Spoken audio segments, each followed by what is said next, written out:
Rome, 2nd century AD, the absolute height of imperial power, most powerful man in the world, Emperor of Rome, commander of the largest military force on the planet. And every night, he sat down and wrote notes to himself about how to be a better person. That's Marcus Aurelius. Now, Marcus didn't write his famous book Meditations in a library. He wrote it in a tent on the freezing front lines of the Germanic wars, surrounded by death, plague, and betrayal. He wasn't theorizing about leadership. He was fighting for his sanity. He possessed absolute power, the kind that corrupts, the kind that drove emperors before him, like Nero and Caligula, completely mad. Yet Marcus didn't break. Why? Because he approached leadership differently. He didn't look at power as a privilege. He looked at it as a duty, a burden. Marcus argues that the greatest battle a leader faces isn't against the competition. It isn't against the market. It's against himself. Throughout his writings, he warns us about the seduction of ego. He points out that the moment you believe your own hype, you're finished. He treats popularity and fame as meaningless noise. This is what makes his perspective so dangerous to the status quo. He strips away the glamour. He tells us that a leader's job isn't to be served, but to serve, to stand firm when the world is burning down around you. He shows us that true authority doesn't come from a title, it comes from character. He demands that we stop arguing about what a good man should be and just be one. So forget the toga and the marble statues. Look at the man. He was dealing with a crumbling empire and a rebellious family. He was stressed, he was exhausted, and yet he stayed the course. He teaches us that leadership is endurance. It's about keeping your head when everyone else is losing theirs. If he could lead the known world with that kind of discipline, what's stopping you?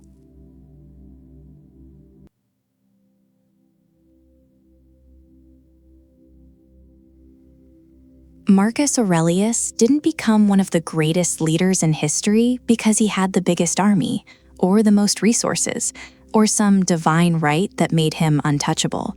He became great because he ruled himself first, and that's the part most people skip. See, Marcus Aurelius was handed one of the most powerful positions in the ancient world, Emperor of Rome.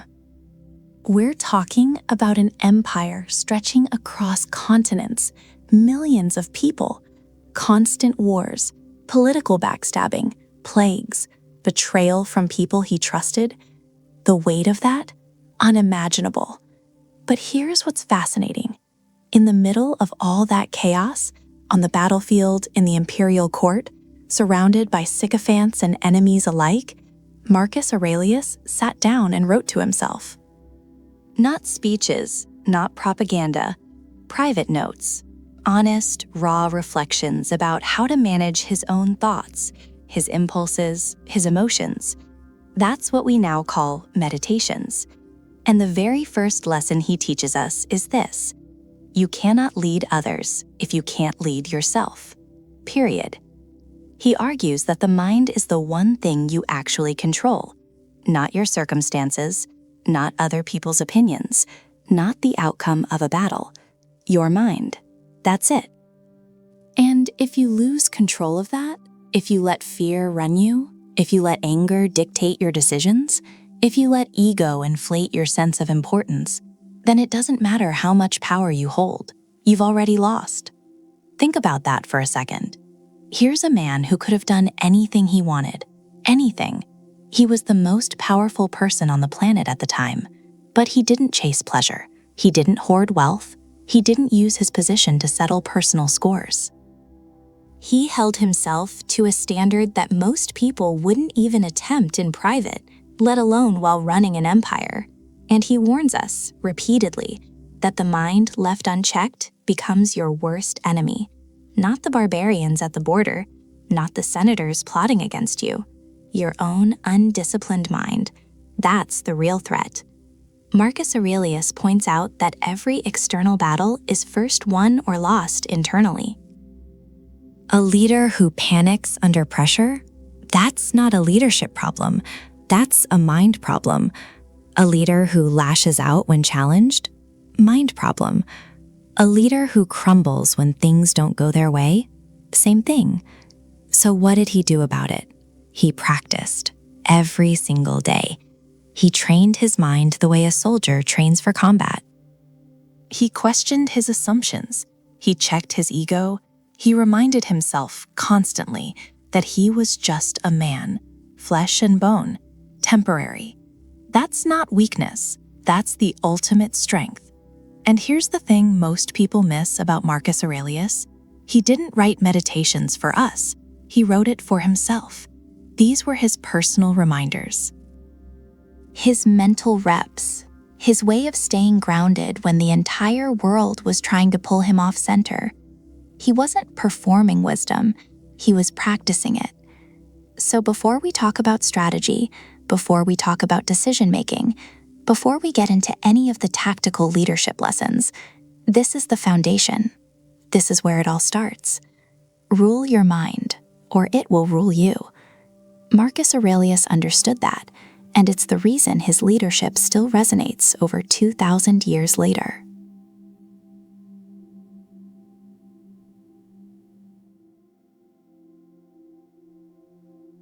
Most people run from problems. They dodge, they deflect, they wait for things to get easier. Marcus Aurelius, he ran straight at them. And this wasn't some motivational poster philosophy. This was a man governing the Roman Empire during one of its most brutal stretches in history. Plague was ravaging his cities. Wars were breaking out on multiple fronts. Trusted generals betrayed him. Famine spread. All of it happening at once. And yet, he didn't crumble. He didn't complain. He led. Here's what made him different. Marcus Aurelius argues that the obstacle isn't something standing in the way of your progress. It is the way. He writes in his meditations, "The impediment to action advances action. What stands in the way becomes the way." That line right there, that's the entire philosophy compressed into one sentence, and it changes everything about how you approach problems. Think about what he's really saying here. He's not saying obstacles are fun. He's not saying hardship is a blessing in disguise. He's saying that your response to the obstacle is where the real growth happens. The crisis itself doesn't stop you. Your reaction to it does. So how does this apply to leadership? Every leader faces moments where everything falls apart. The deal collapses, the team fractures, the market turns against you. And in those moments, most leaders freeze. They get paralyzed by the sheer size of the problem. But Marcus Aurelius points out that these moments, the hard ones, the painful ones, are exactly where real leadership reveals itself. He didn't have the luxury of quitting. He was emperor. There was no walking away, no resignation letter, no "I'll try again next year." And that constraint, it forced him to develop a mindset that most people never build. A mindset that looks at disaster and asks one single question: what can I do with this? Not why is this happening to me? Not this isn't fair. Just what's the move? And here's the thing. He warns against wasting energy on things you can't control. The plague wasn't his fault. The wars weren't his choice. But his response, that was entirely on him. He draws a hard line between what happens to you and what you do about it. That distinction, that's the separation. That's where leadership lives. Marcus Aurelius argues that a leader who only performs well in good times isn't really a leader at all. Anybody can steer a ship in calm water. The real test is the storm. And he believed deeply that the storm was actually the training ground, not the obstacle to success, the path to it. So he reframed everything. Every setback became a lesson. Every failure became fuel. Every betrayal became a test of character. And he didn't do this with blind optimism. He did it with discipline. Cold, calculated, intentional discipline. That's what separates Marcus Aurelius from every other stay positive voice out there. He wasn't positive, he was practical. He didn't pretend things were good when they weren't. He just refused to let bad circumstances turn him into a bad leader. And that's the real lesson here. You don't get to choose your obstacles. But you absolutely get to choose what they turn you into. Marcus Aurelius chose to let every crisis sharpen him. Every problem made him more focused, more resilient, more deliberate. The obstacle isn't something to avoid, it's something to use. That's not optimism, that's strategy.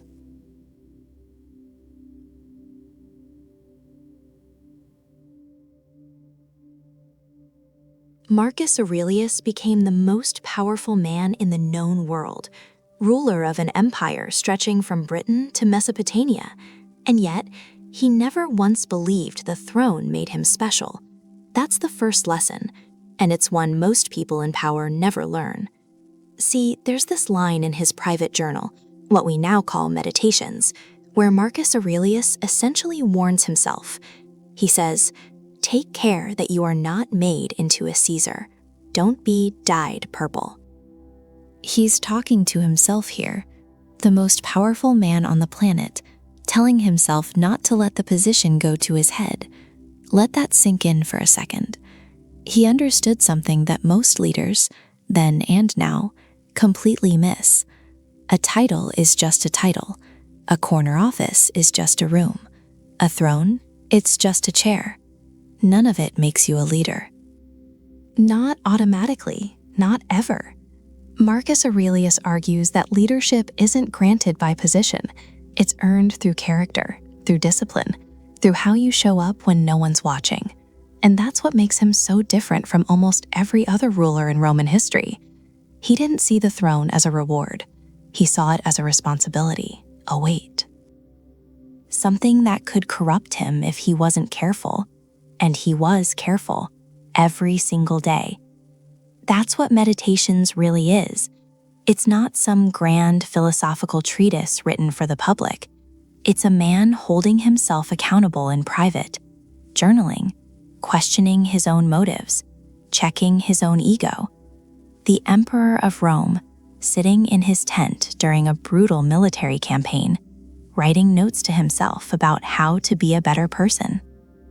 Not a better emperor, a better person. He warns that power has a way of hollowing people out. You start performing the role instead of doing the work.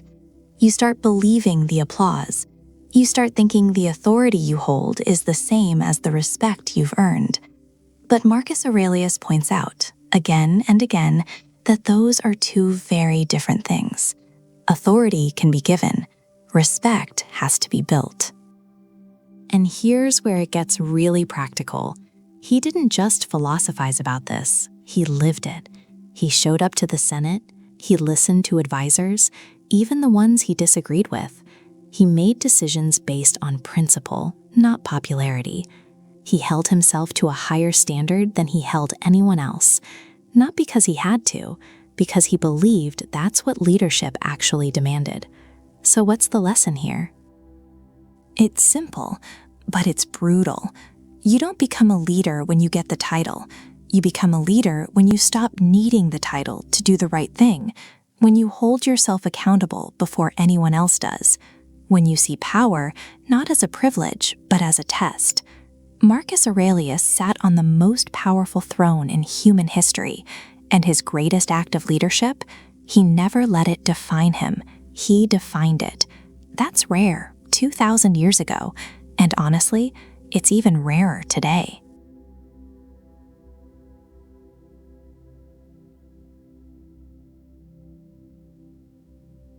Most people start their morning checking their phone, scrolling through notifications, reacting to whatever the world throws at them before they've even had coffee. Marcus Aurelius, he started his mornings very differently. He woke up and told himself, deliberately, intentionally, that the people he would deal with today would be meddling, ungrateful, arrogant, dishonest, jealous, and surly. That's a direct passage from his journal, Book 2 of Meditations, the very first entry. Now, let that sit for a second. This is the most powerful man in the known world, the Emperor of Rome, and the first thing he does every morning is remind himself that people are going to be difficult, that they're going to disappoint him, that they're going to be selfish and frustrating and ungrateful. Why would he do that? Because Marcus Aurelius understood something most leaders never figure out. You don't get blindsided by things you've already anticipated. You don't lose your composure over behavior you've already accepted as inevitable. He wasn't being cynical. He wasn't being negative. He was being strategic. See, most leaders walk into their day expecting cooperation, expecting gratitude, expecting people to be reasonable. And then when someone lies to them or stabs them in the back or takes credit for their work, they're shocked, they're angry. They're thrown off balance. And that emotional reaction, that's where bad decisions come from. That's where leadership falls apart. Marcus Aurelius argues that the solution isn't to change other people. You can't. The solution is to change your expectations. Prepare yourself mentally before the chaos begins, so when it does, and it will, you're already steady, already grounded, already in control. But here's the part most people miss. He doesn't stop at the warning. He doesn't just say, people are terrible, brace yourself. He goes further. He reminds himself that these difficult people, the ungrateful ones, the dishonest ones, they share the same human nature he does. They're not evil. They're ignorant. They act out of a misunderstanding of what's good and what's harmful. And because of that shared nature, he argues, you can't hate them. You can't even be angry at them. Not really. He points out that we were made to work together, like hands, like feet, like the rows of teeth in your mouth. To obstruct each other is unnatural, and to feel anger at someone, to turn away from them, that's working against nature itself. So what does this look like in practice? It means a leader walks into every room already prepared, not paranoid, prepared. There's a difference. You're not suspicious of everyone. You're just not naive. You've accepted the full range of human behavior, the good and the ugly, and you've decided in advance how you're going to respond. Not react, respond. That's the distinction Marcus Aurelius draws. Reacting is emotional. It's instinctive. It's what happens when you're caught off guard. Responding is deliberate. It's chosen. And it's only possible when you've done the inner work before the moment arrives. His morning ritual wasn't about pessimism. It was about readiness, mental armor that didn't make him hard. It made him unshakable. And that's the first lesson. Leadership doesn't start when you walk into the room. It starts the moment you open your eyes.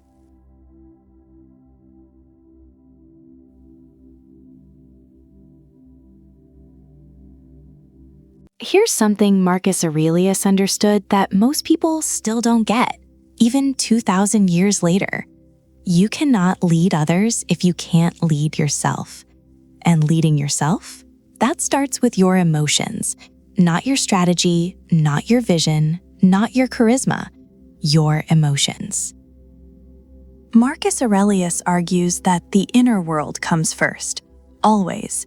You want to influence what's happening around you? Fine, but first, get control of what's happening inside you.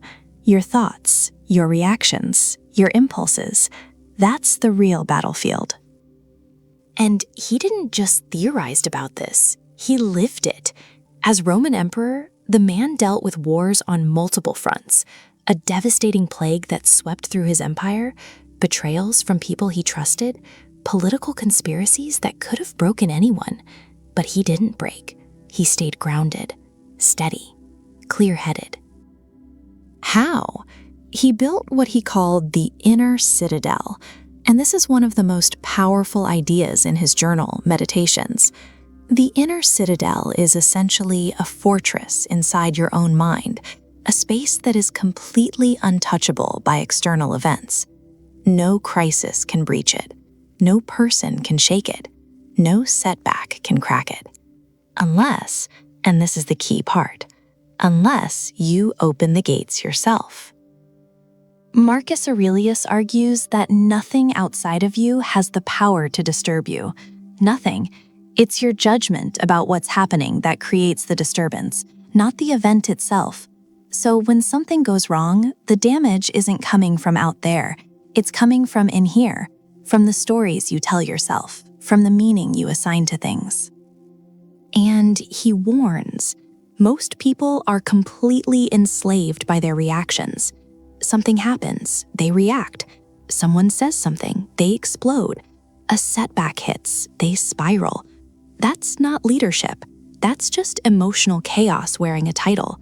A real leader, according to Marcus Aurelius, creates a gap between what happens and how they respond. That gap, that's where discipline lives. That's where power lives. But let's be clear about something. He's not saying be emotionless. He's not saying suppress everything and walk around like a stone-faced robot. No, he's saying be emotionally disciplined. Anger will come, frustration will show up, fear will knock on the door. That's natural, that's human. But a true leader doesn't hand those emotions the steering wheel. They feel them, and then they choose. And Marcus Aurelius didn't just wait for tough moments to practice this. He trained for it. Every single morning, he would mentally prepare himself. He'd remind himself, today I'm going to encounter difficult people, liars, ungrateful people, people acting out of ignorance. And he would pre-decide how he'd respond. Not react, respond. There's a massive difference. He essentially rehearsed calm before the chaos even arrived. That's not weakness. That's the highest form of mental strength. So this inner citadel he talks about, it's not some mystical concept. It's a practice, a daily, deliberate, unglamorous practice of choosing your response over your reaction, of protecting your mind from the noise, of staying locked in when everything around you is falling apart. And that's the foundation of everything else in leadership. Because if you can't hold yourself together, how are you going to hold a team together, a company, a mission? You can't. And Marcus Aurelius knew it.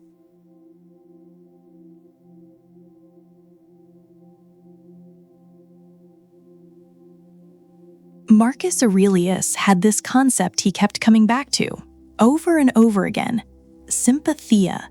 And it's one of those ideas that sounds abstract at first, but once you really get it, it changes the way you lead completely. So what is Sympatheia? At its core, it's the Stoic idea that everything in the universe is connected, not in some vague, feel-good spiritual way. Marcus Aurelius means it structurally. He argues that the universe operates as one living organism. Every part affects every other part. Nothing exists in isolation. Nothing. He writes in his Meditations, "What injures the hive injures the bee." That line right there, that's Sympatheia in 7 words. He's saying you can't separate yourself from the whole. What happens to the group happens to you. And what you do or fail to do ripples outward, whether you see it or not. And here's where the leadership lesson hits hard. Most leaders think in silos. They look at their team, their department, their role, and they draw a mental boundary around it. My people, my problems, my results. But Marcus Aurelius warns against that kind of thinking. He points out that you're not just leading a team, you're leading a part of something much bigger. And if you ignore the bigger picture, you will eventually damage the very thing you're trying to protect. He understood this deeply, not just as a philosopher, but as a Roman emperor. He was managing an empire. Wars on the frontier, plague sweeping through cities, political tension in the Senate, economic strain on the provinces. Every single one of those things was connected. A decision made in Rome could starve a village in North Africa. A military blunder on the Danube could destabilize trade routes across the Mediterranean. He couldn't afford to think small, and he didn't. So, what does this mean for leaders today? It means you stop treating problems like they're isolated events. That conflict between two team members, it's not just about them. It's affecting morale, productivity, culture, the way new hires perceive your organization. Everything is tied together. Marcus Aurelius argues that a real leader sees the web, not just the thread. And there's another layer to this. Sympatheia isn't just about systems, it's about people. He believed that human beings are made for each other, that cooperation isn't optional, it's our nature. He writes that we were born to work together, like the rows of teeth in a mouth, like hands and feet. To act against one another, he says, is to act against nature itself. That's a powerful statement from a man who had every reason to act alone. He had absolute power. He could have ruled by force, by fear, by decree. But he chose connection. He chose to see himself as part of the whole, not above it. And that's the lesson. Leadership is not about standing on top of the mountain and giving orders. It's about understanding that you are the mountain. You and every single person around you. You rise together, or you crumble together. Marcus Aurelius doesn't just suggest Sympatheia as a nice idea. He treats it as a fundamental law of existence. And any leader who ignores it, they're not just making a strategic mistake, they're working against the very nature of how things work.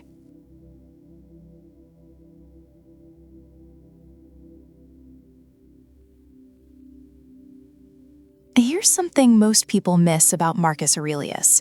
His masterpiece, Meditations, it was never supposed to be a book. He never intended for anyone to read it, ever. The original title, if you can even call it that, translates roughly to himself. That's it, notes to himself. And that changes everything about how we should read it. Marcus wasn't performing for an audience. He wasn't building a personal brand. He was sitting alone, usually at night, usually exhausted, writing himself back into alignment. He was holding himself accountable when no one else could. Because who holds the most powerful man in the world accountable? Nobody. So he did it himself. That's the first leadership lesson here, and it's a big one. Marcus understood that power creates a blind spot. The higher you climb, the less honest feedback you get. People start telling you what you want to hear. They smile when they should challenge you. They agree when they should push back. Marcus knew this trap, and his journal was his defense against it. He writes things like, "You could be good today, but instead you choose tomorrow."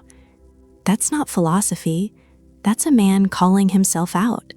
He's catching his own excuses in real time and putting them on paper so he can't hide from them. And he does this relentlessly, page after page. He reminds himself not to be lazy, not to be arrogant, not to waste time on things that don't matter. He warns himself about losing his temper, about getting distracted by luxury, about forgetting that death is always close. This is what separates Marcus from almost every other leader in history. He built a system of self-correction. Most leaders wait for failure to teach them a lesson. Marcus didn't wait. He interrogated himself daily. Before the mistake, before the crisis. He ran his own audit. And look at what he focused on. He didn't journal about strategy or military tactics. He journaled about character, about patience, about kindness under pressure. He argues that the inner game determines the outer results, that if your thinking is corrupt, your decisions will be too. So he cleaned his thinking every single day. There's a brutal honesty in his writing that most people wouldn't dare put on paper. He tells himself he's wasting time. He tells himself he's being soft. He reminds himself that he's going to die and that none of his power will follow him. This isn't feel-good affirmation stuff. This is a leader putting a mirror in front of his own face and refusing to look away. So what's the takeaway for anyone leading today? Simple. You need a system that forces you to confront yourself. Not your goals, not your KPIs, Yourself, your ego, your blind spots, your recurring failures. Marcus shows us that journaling isn't some trendy wellness habit. It's a leadership weapon. It's how you stay sharp when comfort tries to make you dull. It's how you catch the lies you tell yourself before those lies become decisions that hurt the people counting on you.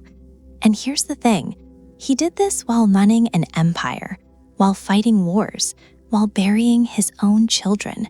He still made the time, every night, pen to paper, no excuses. He points out that we don't control what happens to us, but we control how we respond. And that control? It starts with awareness. The journal gave him that awareness. It forced him to slow down, reflect, and recalibrate before the next day hit. If the Emperor of Rome needed a daily check-in with himself, what makes you think you don't?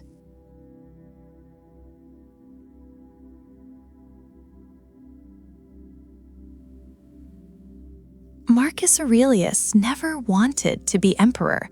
Let that sink in. The man widely considered one of the greatest leaders in human history didn't want the job.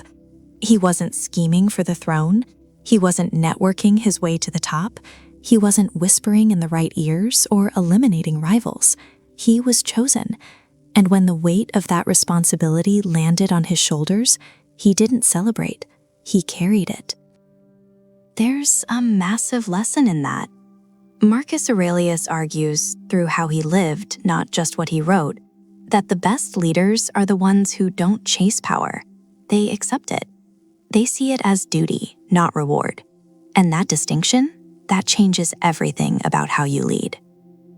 Because when you chase power, your decisions are about keeping it, protecting it, expanding it. You start making moves that serve you, not the people you're supposed to serve. And slowly, sometimes without even realizing it, you become the very thing that destroys organizations, teams, and empires from the inside out. Marcus Aurelius saw this all around him. Rome's history was littered with emperors who clawed their way to power and then used it to feed their ego. Nero, Caligula, leaders who were drunk on authority. And what happened? Chaos, corruption, collapse. He points out that power doesn't reveal what you want to become. It reveals what you already are. Hand someone authority, and you'll see their true character almost immediately. The insecure become tyrants. The greedy become corrupt. But the disciplined, the ones who never needed the title to feel important, they lead with clarity, with purpose, without the constant need to remind everyone who's in charge. That was Marcus Aurelius. He didn't walk into rooms demanding respect. He earned it, quietly, consistently, through action. He warns that the moment a leader starts performing their authority, they've already begun to lose it. Real power doesn't need to announce itself. It just shows up in the decisions you make, in how you treat people when no one's watching, in whether you choose what's right over what's easy. And here's the part that really separates him from most leaders, ancient or modern. He genuinely believed he was a servant, not a ruler, a servant. He writes about his role as something he owes to the people, not something the people owe him. That mindset is rare. It was rare then, it's rare now. Think about the leaders you've worked with, the ones who made it all about themselves. How'd that go? And the ones who showed up, did the work, put the team first, and never made it about their title, those are the ones you'd follow anywhere. Marcus Aurelius was that kind of leader, on a civilizational scale. He argues that seeking power is a trap, because once you get it, you need more, and more never satisfies. But accepting responsibility, genuinely accepting it, with all its burden and sacrifice, that's where real leadership begins. So the question isn't, how do I get to the top? The question is, if you got there tomorrow, would you be ready? Would you lead for yourself or for the people counting on you? Would you protect your ego or protect your mission? Marcus Aurelius answered those questions with his life. not with words, with decades of action under impossible pressure. And that's why we're still talking about him.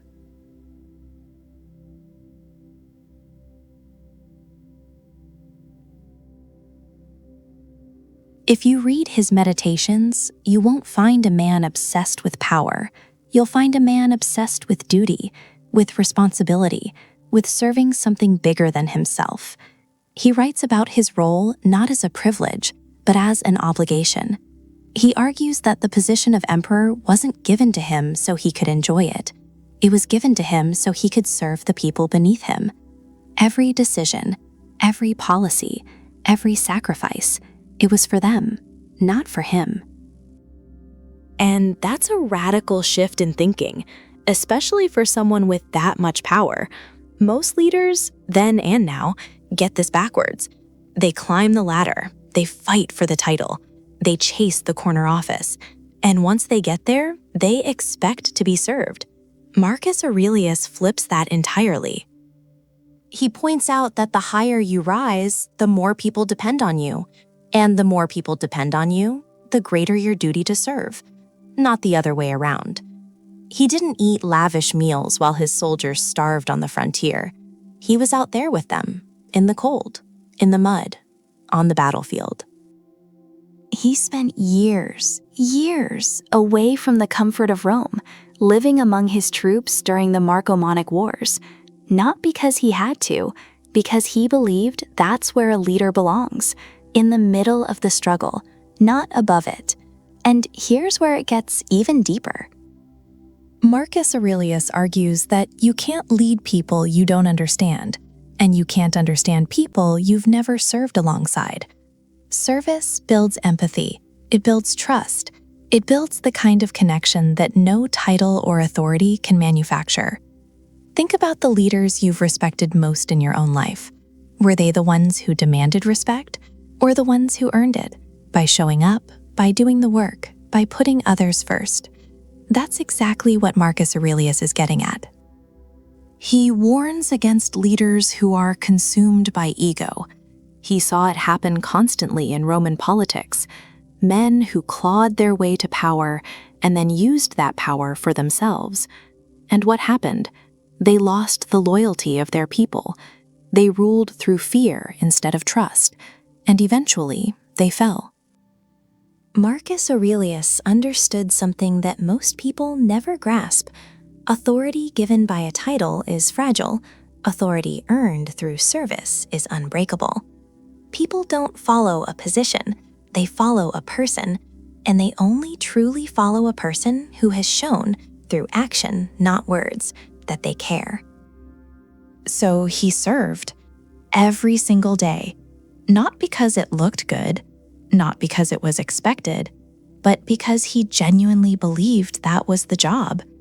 And that's the lesson. Before you ever try to lead anyone, ask yourself, have you served them first? Have you earned the right to guide them? Have you put in the work to understand what they need? Marcus Aurelius didn't see service as something beneath a leader. He saw it as the foundation of leadership itself. You serve first, you lead second. Get that order wrong, and everything falls apart.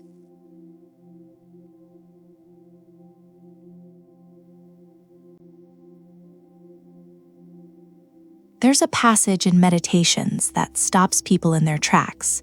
Marcus Aurelius writes, "Be like the cliff, against which the waves continually break, but it stands firm and tames the fury of the water around it." He's not saying life won't hit you. He's not saying the waves won't come. He's saying, stand anyway. Stand there and let the chaos crash into you, and don't move. That's his entire philosophy of emotional resilience packed into one image, one metaphor. And it's as relevant today as it was on the battlefields of the Danube nearly 2,000 years ago. Marcus Aurelius argues that a leader's greatest asset isn't intelligence, isn't strategy, isn't charisma. It's composure, the ability to absorb pressure without breaking, without reacting, without losing yourself in the storm. And make no mistake, this man knew storms. He ruled during a plague that killed millions. He fought wars along Rome's northern borders for years. He dealt with betrayal from people he trusted, including one of his most senior generals, Avidius Cassius, who launched a full rebellion against him. His own children died. His wife's loyalty was publicly questioned. The empire was literally crumbling around him at times. But he didn't crumble. He warns very clearly that reactive leadership is weak leadership. When you let external events dictate your internal state, you've already lost. You've handed your power over to the situation. And a leader who can't control themselves has no business trying to lead anyone else. That's the hard truth. He points out that the waves, the problems, the crises, the setbacks, they don't actually have power over you, not unless you give it to them. The event itself is neutral. It's your judgment about the event that creates the suffering. Marcus Aurelius comes back to this idea over and over and over in his writings. The obstacle isn't the enemy. Your reaction to the obstacle, that's the real battle. So, what does it actually look like to be the cliff? It means when your team is panicking, you don't panic with them. It means when bad news lands on your desk, you don't explode. You assess. You breathe. You respond, not react. There's a massive difference between those two things. Reacting is instinct. Responding is leadership. Marcus Aurelius argues that this kind of steadiness isn't something you're born with. It's something you train daily through discipline, through self-awareness, through catching yourself in the moment when you want to lash out or shut down or spiral and choosing not to. That's the practice. And he treated it like a practice. Every single day in those journal entries, he's coaching himself, reminding himself, be the cliff. And here's what's powerful about this metaphor. The cliff doesn't fight the sea. It doesn't argue with the waves. It doesn't try to control the ocean. It just stands, unmoved, unshaken, present. That's not passive.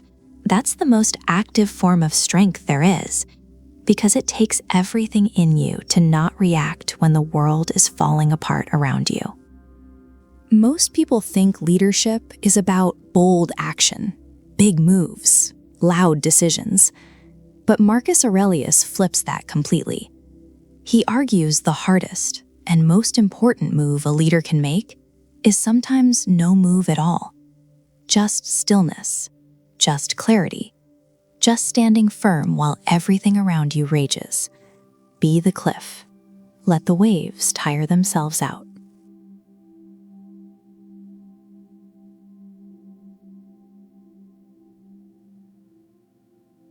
Around 165 AD, Roman soldiers returning from campaign in the East brought something back with them. Not treasure, not glory, a plague.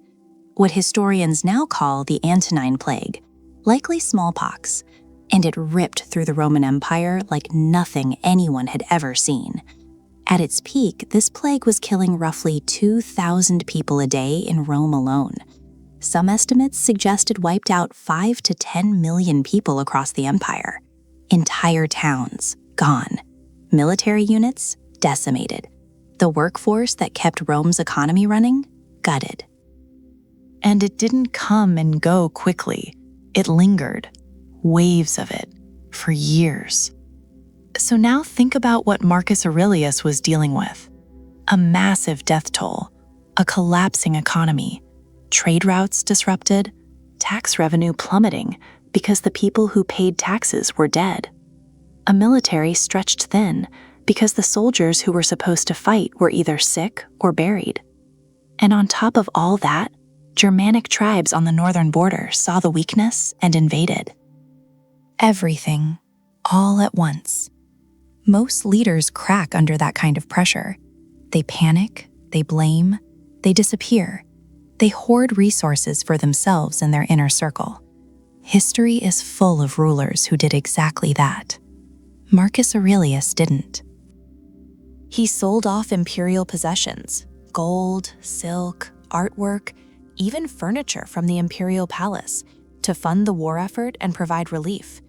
He didn't raise taxes on a population already devastated. He absorbed the cost personally. That's not a small thing. That tells you something about what he believed leadership actually meant. He argues in his writings that a leader exists for the people, not the other way around. The role isn't a privilege to be enjoyed, it's a weight to be carried. And he carried it. But what's even more remarkable is what he didn't do. He didn't spiral. He didn't rage against the unfairness of it all. In his private journal, The Meditations, you see a man processing unimaginable pressure with an almost eerie calm. He reminds himself that plagues have happened before, that death is natural, that the universe doesn't owe anyone stability or comfort. He writes about how everything is temporary: empires, people, even the plague itself. He warns against being consumed by circumstances you can't control, and instead, focus entirely on what you can: your response, your character, your decisions in the moment. And he kept showing up. That's the part that matters most. He didn't retreat to a villa somewhere safe. He went to the front lines. He managed the war against the Germanic tribes personally, for years, from a military camp on the Danube. Cold, brutal, relentless conditions. And that's actually where much of the Meditations was written, not in a palace, in a tent, during a crisis. He points out that the obstacle isn't something separate from the work. It is the work. The plague, the economic collapse, the invasion, those weren't interruptions to his leadership. They were the test of it, and he passed. Not because he had all the answers, not because everything went smoothly, but because he refused to let the weight of it crush his clarity. He kept thinking, kept deciding, kept leading. That's what leadership during collapse actually looks like. Not perfection, presence.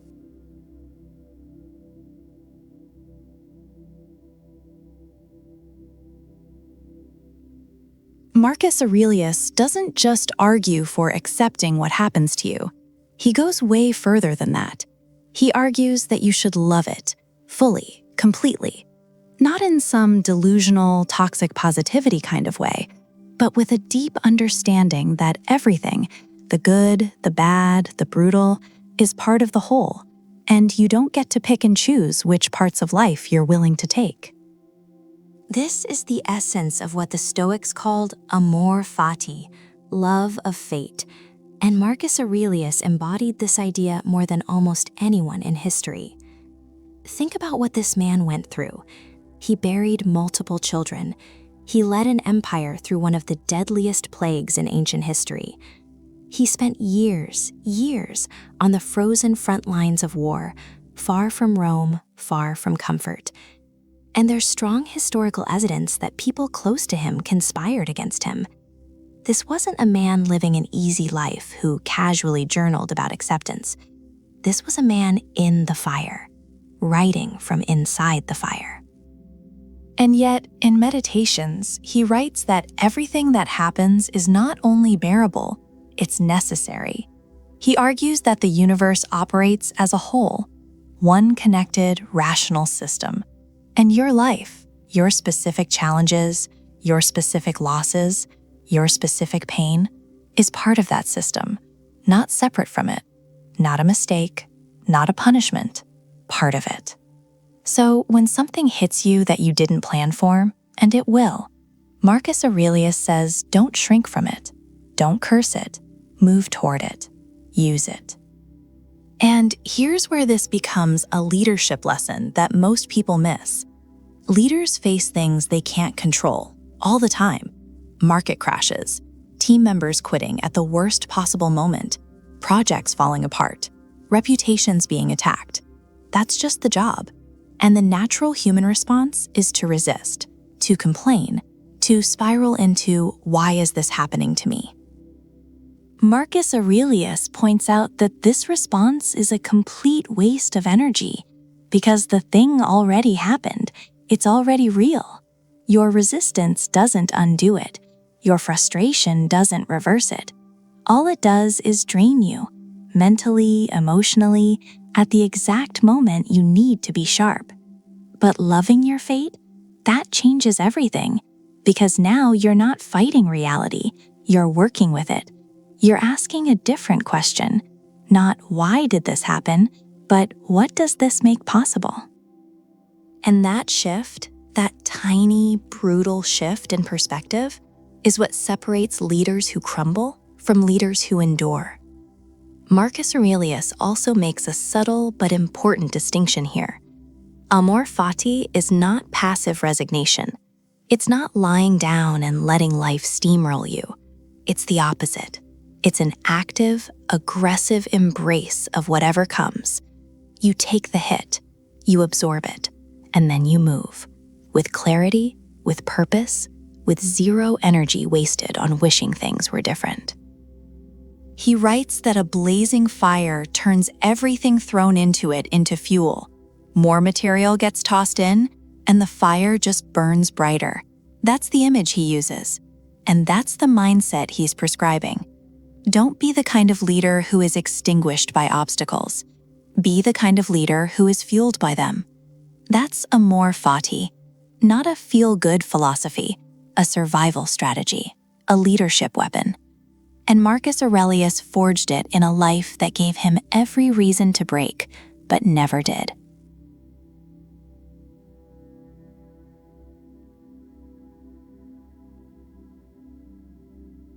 In 175 AD, Marcus Aurelius got the kind of news that would break most leaders.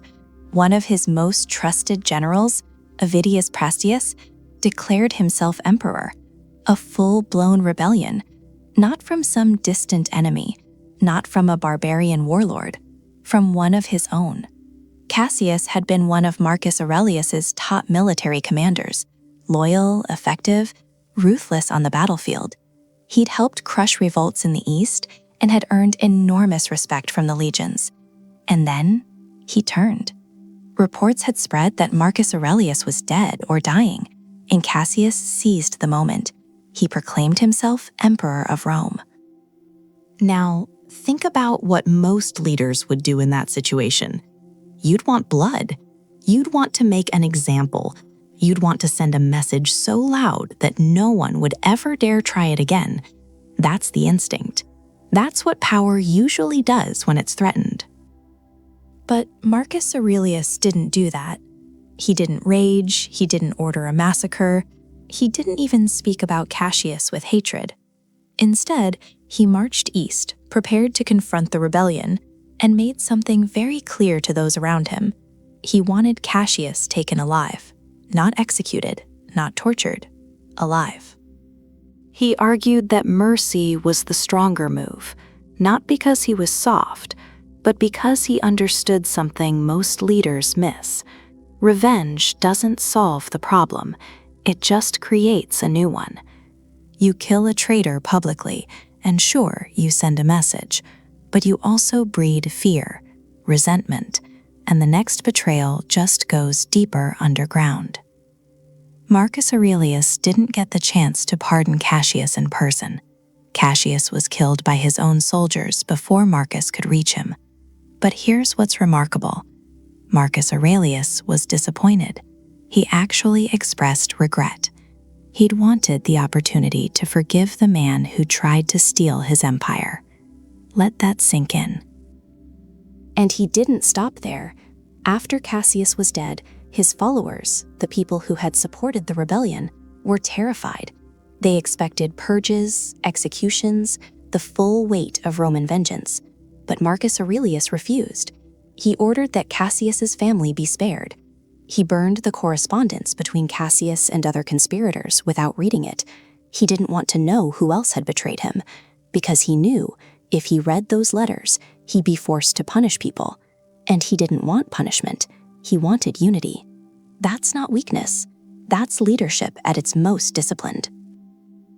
He points out in his meditations that people do wrong out of ignorance, not malice. He argues that when someone wrongs you, the first question shouldn't be, how do I punish them? It should be, what were they thinking? What drove them to this? He warns that anger clouds judgment, and a leader who acts out of anger is no longer leading, they're reacting. And this is the part most people get wrong about mercy. They think it means letting people walk all over you. It doesn't. Marcus Aurelius still marched his legions east. He still prepared for war. He was ready to fight. But he refused to let the betrayal turn him into something he wasn't. He held the line between strength and cruelty. And that line, that's where real leadership lives. The betrayal of Cassius could have defined Marcus Aurelius as a tyrant. Instead, it defined him as one of the most composed and principled leaders in history. Not because he forgave easily, but because he chose, deliberately, under pressure, with every reason not to lead with mercy instead of revenge.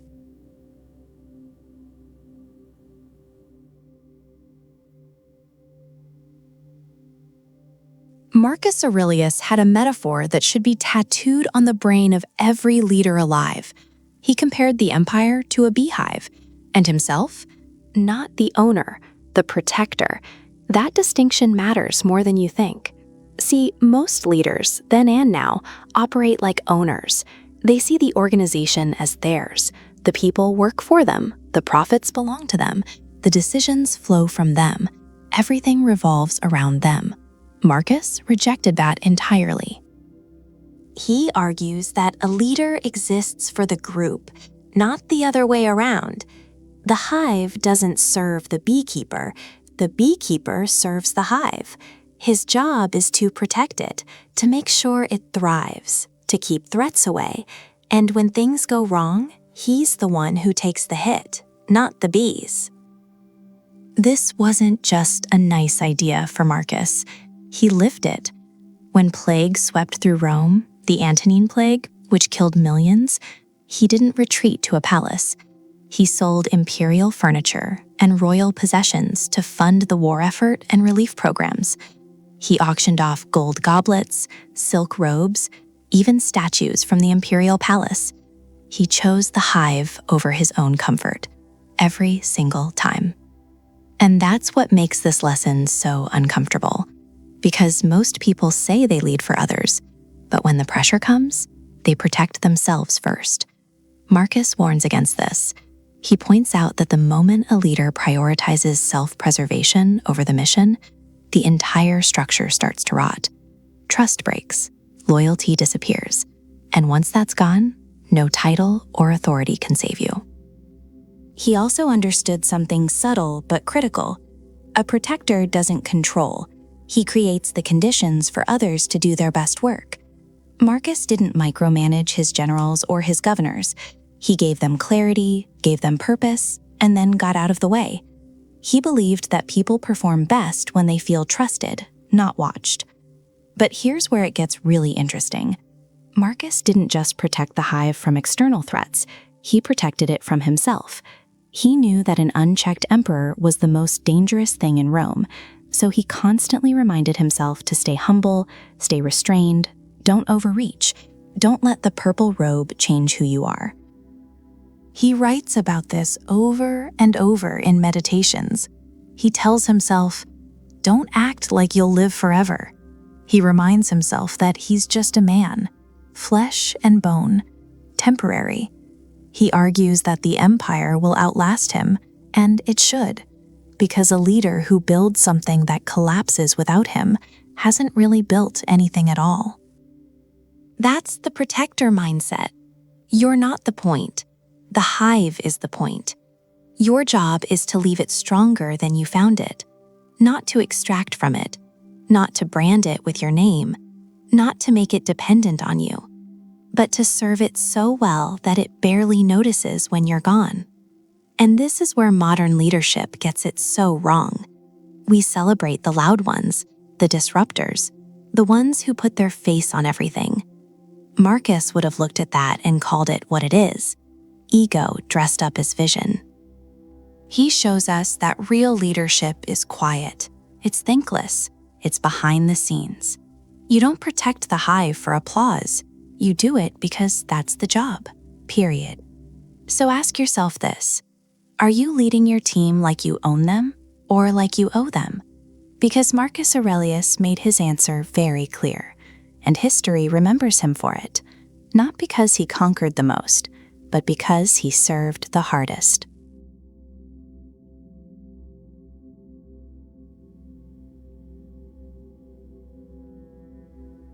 Most people think resilience means surviving hard times, taking the hit, getting back up.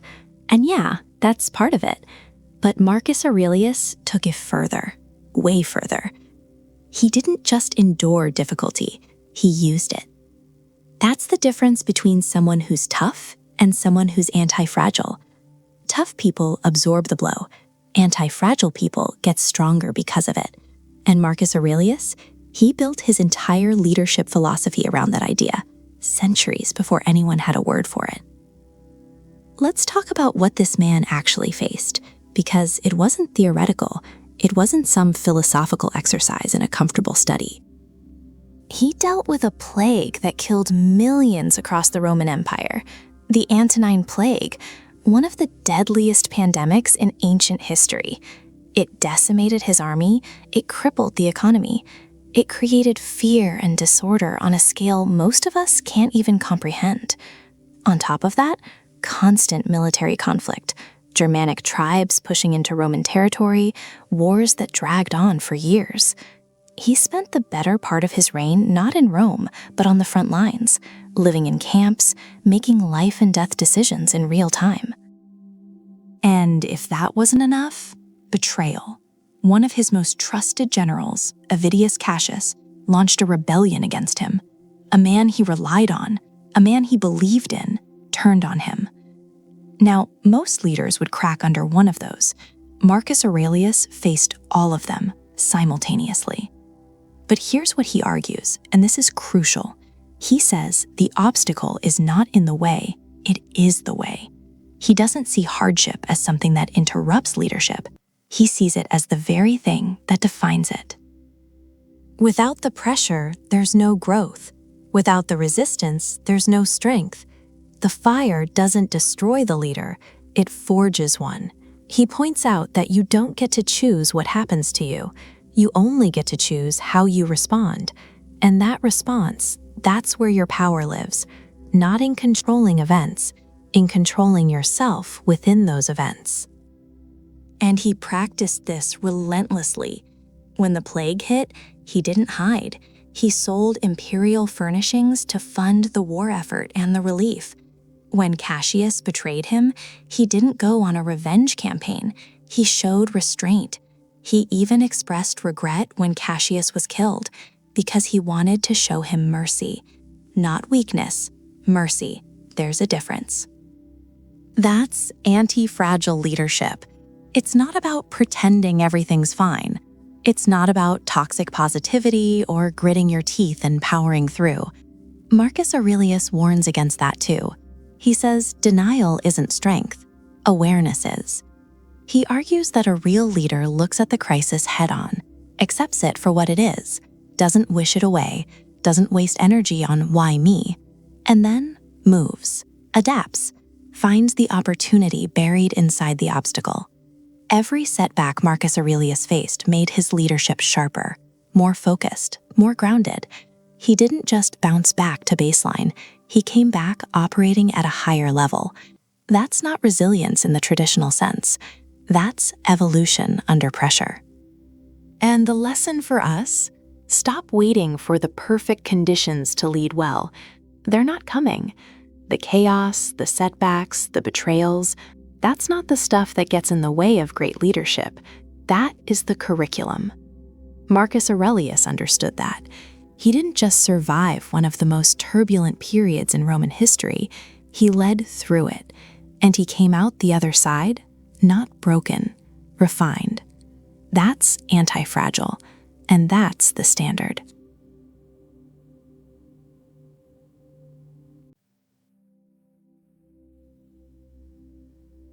Every leader makes decisions. That's the job.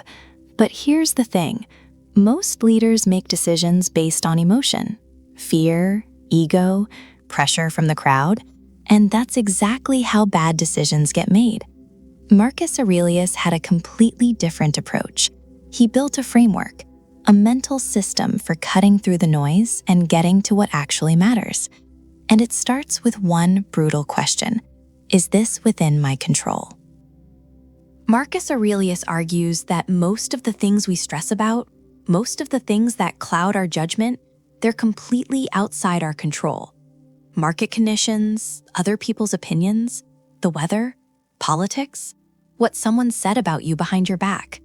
None of it is yours to manage. And the moment you start making decisions based on things you can't control, you've already lost. He draws a sharp line. On one side, your thoughts, your actions, your character, your effort. On the other side, everything else. And he's ruthless about staying on the right side of that line.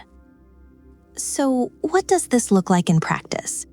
Say you're leading a team. A major client pulls out. Revenue drops. Panic sets in. Most leaders react. They start firing people, cutting corners, making desperate moves driven by fear. But Marcus Aurelius would say, stop, pause, separate what you can control from what you can't. You can't control the client's decision, that's done. But you can control how you respond. You can control the next move. You can control the narrative inside your team. That pause, that space between the event and your reaction, Marcus Aurelius believed that's where leadership actually happens. He writes about it constantly. The idea that you don't have to react immediately, that there's power in stillness, in thinking before you act. And then comes the second part of his framework. Once you've identified what's within your control, he argues you should ask, what is the right thing to do? Not the easy thing, not the popular thing, not the thing that makes you look good, the right thing. He holds himself to this standard relentlessly in his meditations. He warns against making decisions to protect your ego, against choosing comfort over duty, against taking the shortcut when the longer path is the more honest one. For Marcus Aurelius, every decision was a moral decision. Every choice either moved you closer to virtue or further away from it. And that word, virtue, it's not some abstract concept for him. It's practical. It means justice, courage, discipline, wisdom. Those four things guided every decision he made. Not profit, not popularity, not legacy. Virtue. Here's what makes this framework so powerful. It removes the noise. When you stop worrying about things you can't control, and you start filtering every decision through what is right instead of what is easy, clarity shows up fast. You stop second-guessing, you stop overthinking, you act with conviction, because the framework already did the heavy lifting. Marcus Aurelius points out that most leaders don't fail because they lack intelligence. They fail because they lack clarity. They get pulled in 100 directions by emotions, by pressure, by fear of failure, and they end up making decisions that serve no one, least of all themselves. His solution? Strip it down. Control what you can, release what you can't. Choose what's right over what's convenient. And then commit, fully, without hesitation. That's the Stoic decision-making framework. It's not complicated, but it's incredibly hard to follow because it demands something most people aren't willing to give: honesty with yourself about what actually matters. Marcus Aurelius gave that honesty every single day, and that's why his decisions still hold up 2,000 years later.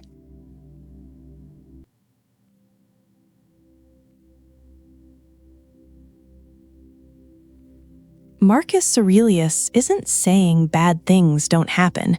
He's not saying suffering isn't real. He's saying the difficulty itself is the material, the raw material for growth, for strength, for leadership. You don't get through it. You get better because of it. And this wasn't theory for Marcus Aurelius. This was survival. Think about what this man actually lived through. The Antonine Plague swept through Rome, and killed somewhere between 5 and 10 million people. His empire was at war on multiple fronts. He buried children. He faced financial crises, food shortages, political backstabbing, all of it, all at once, for years, not months, years. A lesser man would have collapsed, or quit, or turned cruel.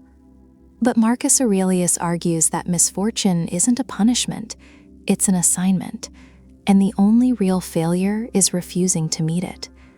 He writes something else that cuts deep. He says, "It's unfortunate that this has happened. No, it's fortunate that this has happened, and I've remained unharmed by it." That shift, that tiny mental shift, is everything. He's not denying the pain, he's reframing it. He's choosing what the event means to him, and in that choice, he keeps his power. Most people don't do this. Most people let the misfortune define them. They become the victim of the story. And Marcus Aurelius warns against this with everything he has. He points out that you don't control what happens to you. You never did, you never will. But you always, always control how you respond.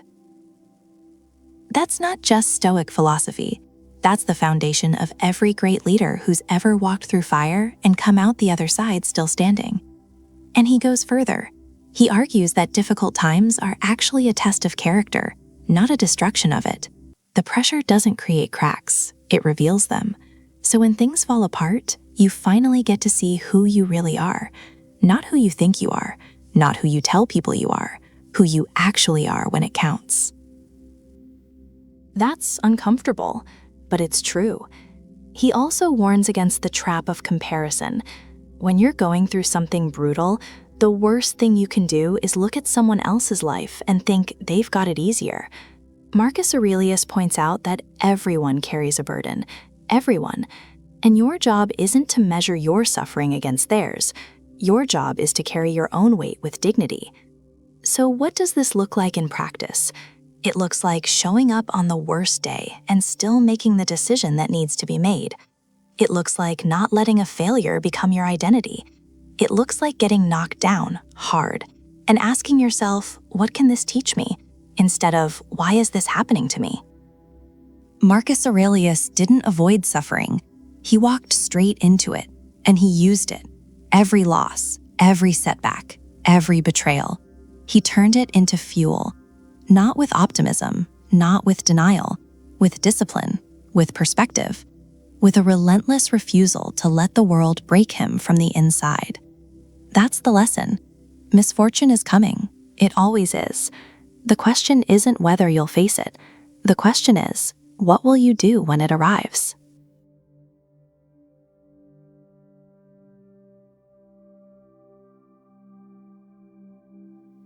Here's a question worth sitting with. What happens when the most powerful person in the world actively tries to make himself smaller? That's Marcus Aurelius. He held absolute power. Absolute. No checks, no balances, no Senate that could override him, no constitution limiting his authority. The Roman emperor could do whatever he wanted. And history shows us what most emperors did with that power. Caligula, Nero, Commodus, his own son, ironically. They let the title consume them. They became the role, and the role destroyed them. Marcus Aurelius went the opposite direction. He argues repeatedly, almost obsessively in the Meditations, that you are not your title, you are not your position. He actually warns himself against becoming Caesarified. That's his word. He tells himself not to be dyed in purple, not to let the empire, the court, the flattery, the luxury, not to let any of it seep into who he actually is. Think about that. He had to actively remind himself not to believe his own hype every single day. Because ego is quiet. It doesn't announce itself. It creeps in. Someone praises you, and you start believing it. Someone defers to you, and you start expecting it. People laugh at your jokes, agree with your ideas, never challenge your decisions. And slowly, without even noticing, you start thinking you're the smartest person in the room. Marcus Aurelius saw this trap clearly, and he built a system to fight it. He kept around him people who would tell him the truth, not flatterers, not yes-men, advisors who would push back. He credits many of these people by name in Book 1 of the Meditations: teachers, mentors, family members who shaped his thinking. He doesn't take credit for his own wisdom. He points to the people who gave it to him. That's not false humility. That's strategic ego management. He also practiced something incredibly rare for a leader at his level. He questioned himself in writing every night. The Meditations isn't a book of proclamations. It's a book of self-corrections. He's constantly catching himself, constantly pulling himself back from arrogance, from impatience, from the belief that he's above the rules that apply to everyone else. He writes, and this is key, that Alexander the Great and his stable boy were both reduced to the same thing in death. Same dust, same atoms, same nothing. So what exactly are you holding on to? What is this ego protecting? Nothing real. That's his answer. And here's where it connects directly to leadership. A leader consumed by ego stops listening, stops learning, stops adapting. They become rigid, defensive, fragile. Every piece of criticism feels like an attack. Every failure feels personal. And so they avoid risk, surround themselves with people who confirm their brilliance, and slowly, very slowly, they lose touch with reality. Marcus Aurelius argues that the antidote is simple but brutal. Remember what you are: a human being, temporary, flawed, one of billions who have lived and died and been completely forgotten. Your title doesn't change that. Your power doesn't change that.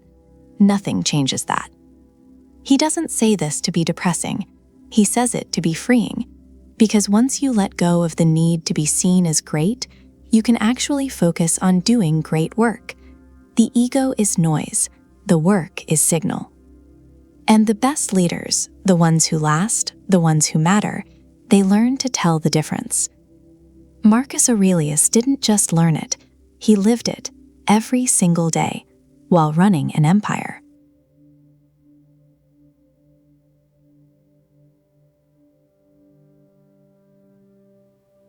Here's a leadership truth that almost nobody talks about. The most powerful thing a leader can do sometimes is nothing. Not laziness, not indecision, not freezing up. Deliberate, calculated nothing. Marcus Aurelius understood this deeply, and it's one of the most counterintuitive lessons in his entire philosophy. Because we live in a world that worships action. Move fast, be decisive. Do something, anything. And yes, action matters. But Marcus Aurelius argues that undisciplined action, action driven by ego, by panic, by the need to look like you're in control, is worse than no action at all. He warns that most people act too quickly. They feel pressure from a situation, from other people, from their own anxiety, and they react. Not because it's the right move, but because sitting still feels uncomfortable. Because doing nothing feels like weakness, and so they make a decision, any decision, just to feel like they did something. That's not leadership. That's insecurity wearing a costume. Marcus Aurelius points out that restraint is a skill, and it's a skill most people never develop, because it requires something incredibly difficult: the ability to tolerate discomfort without flinching, the ability to sit in uncertainty and not panic, the ability to hold your fire when every instinct is screaming at you to shoot. And as emperor, he had to practice this constantly. Think about it. He commanded one of the most powerful military forces in history. He had the authority to act on virtually anything at any time. One word from him could start a war, end a career, reshape an entire province. But he didn't use that power recklessly. He held back. He waited, he watched, and he only acted when the moment was right, not when his emotions told him it was right. That distinction matters. A lot. Marcus Aurelius argues that timing is everything. The right decision at the wrong time is the wrong decision. And leaders who don't understand this, leaders who are addicted to action, they end up creating more problems than they solve. They escalate conflicts that would have resolved on their own. They make commitments before they have enough information. They speak when silence would have been more powerful. And here's the part that really stings. He suggests that the impulse to act is often rooted in ego. You want to be seen doing something. You want to be the one who fixed it, who called the shot, who took charge. But Marcus Aurelius asks a harder question.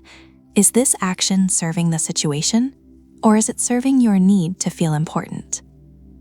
That's a brutal question, and most leaders never ask it.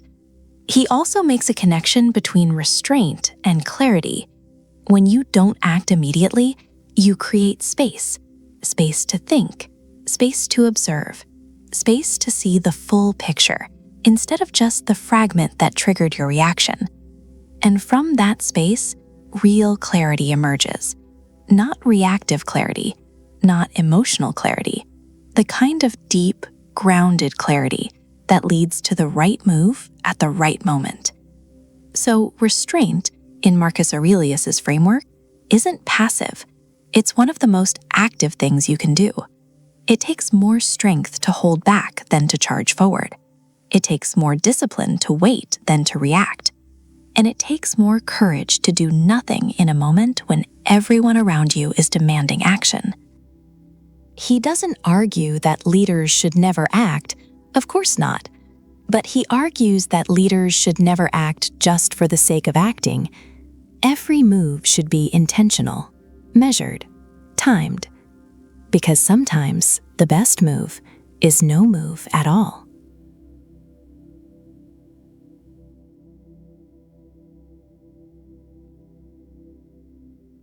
Marcus Aurelius spent almost his entire reign under pressure. Not the kind of pressure most people complain about, deadlines, difficult conversations, tight budgets. No, he dealt with wars on multiple fronts, a devastating plague that killed millions, economic collapse, and political conspiracies from within his own circle, all at the same time, for years. So how did he make decisions in the middle of all that? How do you think clearly when everything around you is falling apart? He had a method, and it wasn't complicated, but it was brutally disciplined. First, he stripped away emotion. Not permanently, not in some cold, detached way, but in the moment of decision, he argues that a leader must separate what's happening from how they feel about what's happening. He writes in his meditations, "Take away your opinion, and there is taken away the complaint." He's saying the event itself is neutral. Your judgment of it is what creates the chaos. So before he made any decision, he worked to see the situation as it actually was. Not worse, not better, just what it was. And that's harder than it sounds. Because when you're emperor and a plague is sweeping through your army, your instinct is panic. When a trusted general turns traitor, your instinct is rage. Marcus Aurelius knew those instincts existed. He didn't pretend they didn't, but he refused to let them drive the decision. Second, he focused only on what he could control. This is one of the most repeated ideas in Stoic philosophy, and Marcus Aurelius doesn't just preach it, he lives it. He points out that you cannot control the plague. You cannot control what your enemies do. You cannot control the weather during a military campaign. But you can control your response. You can control your preparation. You can control how you treat the people around you in the middle of the crisis. And that's where he put his energy, every time. He didn't waste hours agonizing over things that were already done. He didn't spiral into what-if thinking. He made the best decision he could with the information in front of him, and then he moved. Third, and this one's underrated, he consulted widely but decided alone. Marcus Aurelius was known for surrounding himself with advisors, philosophers, and experienced generals. He listened, genuinely listened. But when it came time to make the call, he didn't delegate that weight. He carried it. because he understood that decision-making under pressure is not a group activity. You gather input, you weigh perspectives, but the final call, that sits with the leader, and so does the responsibility. He warns against indecision almost as much as he warns against impulsiveness. Both are failures of leadership in his eyes. Indecision paralyzes, impulsiveness destroys. The space between those two, that narrow, uncomfortable space where you act with calm and clarity, that's where Marcus Aurelius operated. And here's what makes all of this so powerful. He didn't do it once. He did it every single day, for nearly 20 years, under conditions that would have crushed most people. The Antonine Plague alone killed an estimated 5 million people across the empire. He was managing that while fighting the Marcomanni on the Danube frontier, while handling famine, while keeping Rome politically stable. There was no break, no off-season, no retreat to a villa to reset, just relentless, compounding pressure, and a man who kept showing up, kept thinking clearly, and kept making decisions. That's what leadership under pressure actually looks like. Not one heroic moment, not one great speech, just a daily, grinding commitment to seeing clearly and acting accordingly.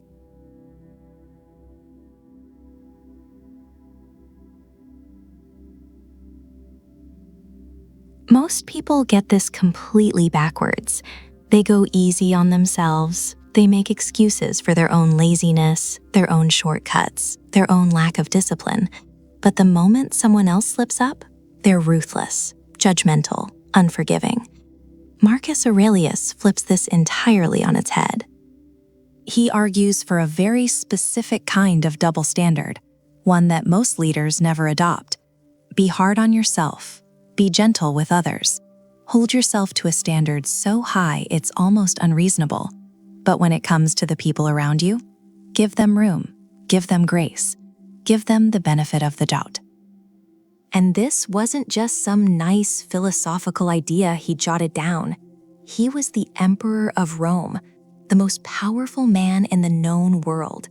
He had every right, every reason to be harsh with the people beneath him, but he chose the opposite. Why? Because Marcus Aurelius understood something fundamental about leadership. You don't build loyalty through fear. You don't earn respect by pointing fingers. You earn it by being the person who demands the most from themselves, and everyone can see it. He writes in his Meditations about waking up each morning and expecting to deal with difficult people, liars, ungrateful people, arrogant people. He warns himself about this in advance. But here's the key. He doesn't use that as a reason to be angry. He uses it as a reason to be prepared, to stay composed, to respond with understanding instead of frustration. That's a level of emotional discipline most people can't even fathom. And look, this isn't about being a pushover. That's the part people misunderstand. Marcus Aurelius wasn't saying, let people walk all over you. He wasn't saying, ignore bad behavior or pretend everything's fine. He was saying, don't waste your energy being outraged by other people's flaws, because you've got plenty of your own to deal with. He points out that when someone acts poorly, it's often out of ignorance. They don't know better, or they're struggling with something you can't see. So instead of reacting with anger, he argues you should respond with patience, not because they deserve it, but because that's the kind of person you want to be. See, that's the shift. It's not about them, it's about you, your character, your standard. And the self-discipline piece, that's non-negotiable for Marcus Aurelius. He holds himself accountable constantly throughout Meditations. He calls out his own tendencies toward laziness, distraction, ego. He doesn't let himself off the hook, ever. There's no, well, I had a tough day in his writing. No excuses, just relentless self-examination. This is what separates a true leader from someone who just holds a title. The title gives you authority over others, but real leadership? That starts with authority over yourself. And Marcus Aurelius argues that when people see you living by that standard, When they see you're harder on yourself than you'll ever be on them, something shifts. They trust you more. They follow you more willingly, not because they have to, because they want to. That's the double standard worth adopting. Be your own toughest critic. Be your own strictest judge. But when it comes to the people you lead, meet them where they are. Correct them when you need to, but do it without contempt. Do it without ego. Because leadership isn't about perfection in others. It's about the relentless pursuit of it in yourself.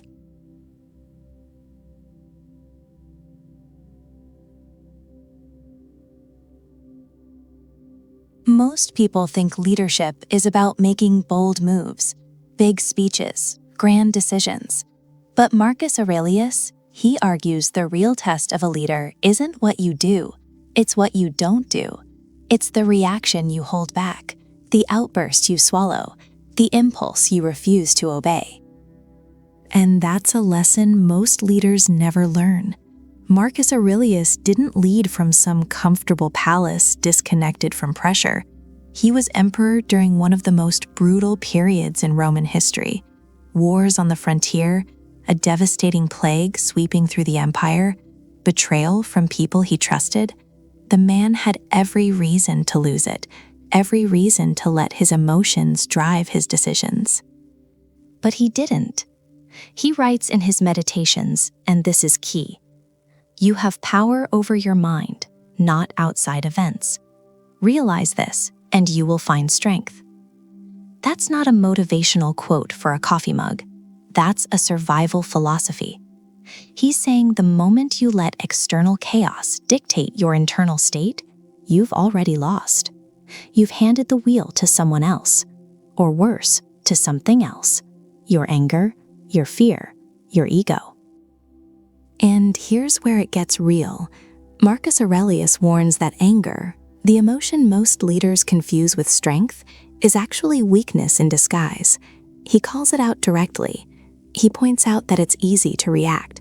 Any fool can react.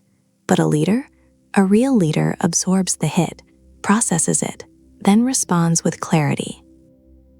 There's a difference between reacting and responding, and Marcus Aurelius understood that difference better than almost anyone in history.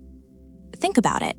How many leaders have you seen destroy relationships, tank their credibility, or blow up entire teams because they couldn't keep their cool for 5 seconds?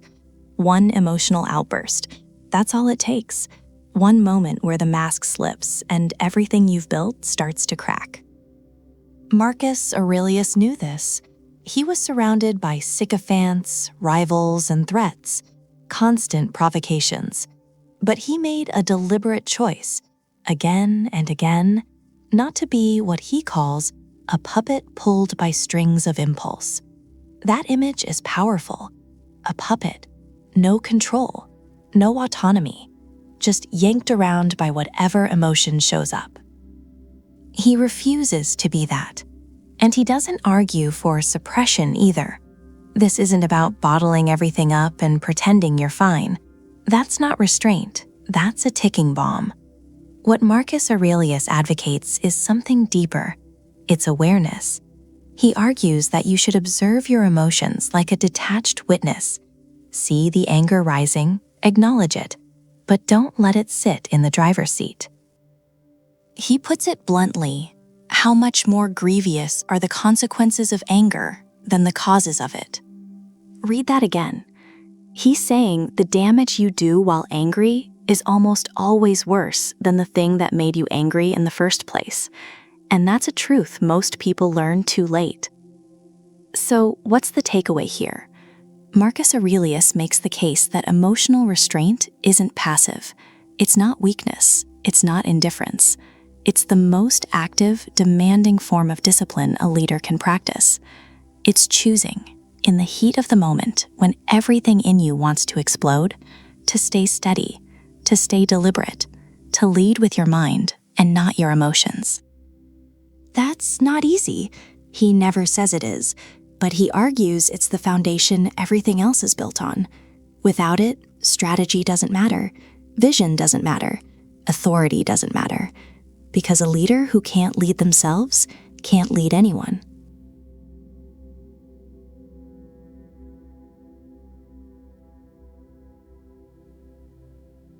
In the very first book of his Meditations, Marcus Aurelius does something remarkable. He doesn't talk about himself. He doesn't list his achievements. He doesn't flex. Instead, he lists the people who shaped him: teachers, mentors, family members, and he thanks them, not for praising him, but for correcting him. That's a massive tell about his character. He specifically credits his teacher Rusticus for one thing that changed his life, and it wasn't some grand philosophical revelation. Marcus Aurelius credits Rusticus for teaching him to accept correction without getting defensive, to hear hard truths without flinching, to not be impressed by surface-level cleverness or rhetorical tricks. Think about that. The Emperor of Rome thanking someone for calling him out. Most leaders can't handle that. Most leaders say they want honest feedback. They say, "My door is always open." But the second someone walks through that door with a hard truth, it's over. That person gets sidelined, ignored, or worse. Marcus Aurelius understood something fundamental. He understood that flattery is a weapon disguised as a gift. It feels good. It strokes the ego, but it blinds you. And a blind leader is a dangerous leader, not just to himself, but to everyone who depends on him. He warns about this repeatedly. The court, the palace, the politics, all of it was designed to corrupt. People around him had every incentive to lie, to exaggerate, to tell him what he wanted to hear. And he knew it. He was deeply aware of how power distorts the information that reaches you. So what did he do? He deliberately kept people close who would tell him the truth. Not people who were rude for the sake of being rude, not contrarians who just liked arguing, but people with genuine wisdom and genuine honesty, people who cared more about the right outcome than about staying in his good graces. And this wasn't easy. It never is. Because the truth is uncomfortable. It's inconvenient. It forces you to confront things you'd rather ignore. But Marcus Aurelius argues that discomfort is the price of good leadership. You either pay it willingly, or you pay it later, with interest, when your blind spots catch up to you. There's a lesson here that hits hard even today. Look at the leaders who fail spectacularly, the CEOs who tank their companies, the politicians who lose touch with reality. 9 times out of 10, it's not because they lacked talent. It's because they were surrounded by people who never challenged them, people who made them feel right while everything was going wrong. Marcus Aurelius made a deliberate choice. He chose truth over comfort. He chose correction over applause. And he built his inner circle not based on loyalty alone, but on honesty. That's not just ancient wisdom. That's a blueprint, because the quality of your leadership will never exceed the quality of the counsel you're willing to hear.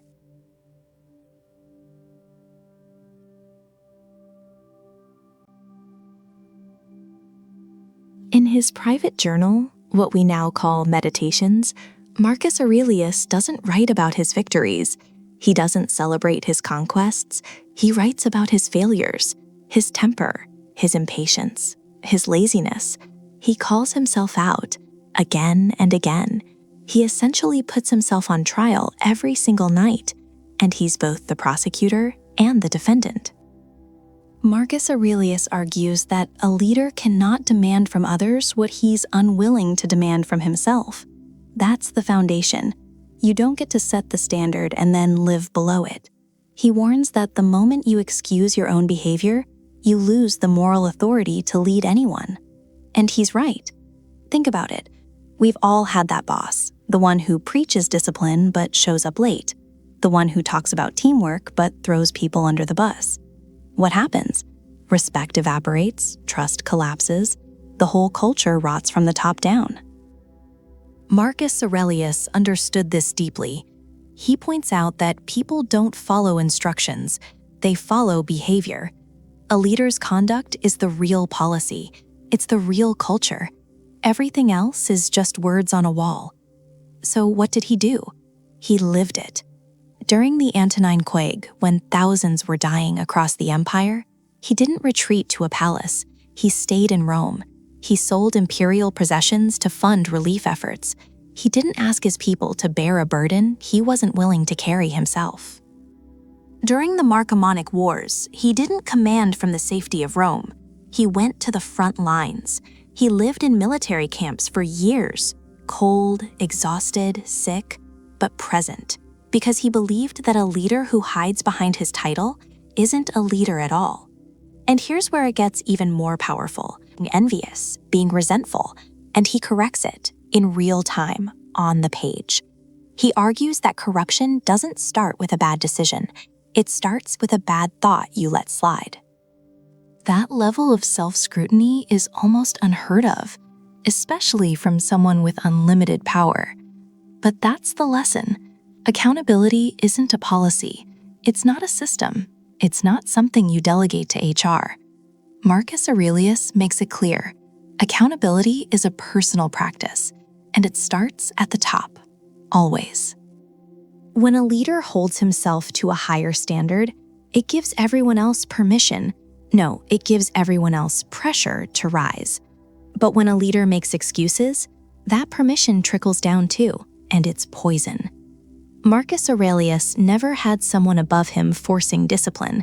He built it from within. He chose the harder road, not because someone was watching, but because he believed that's what leadership demanded. And honestly, that's still the rarest quality in leadership today.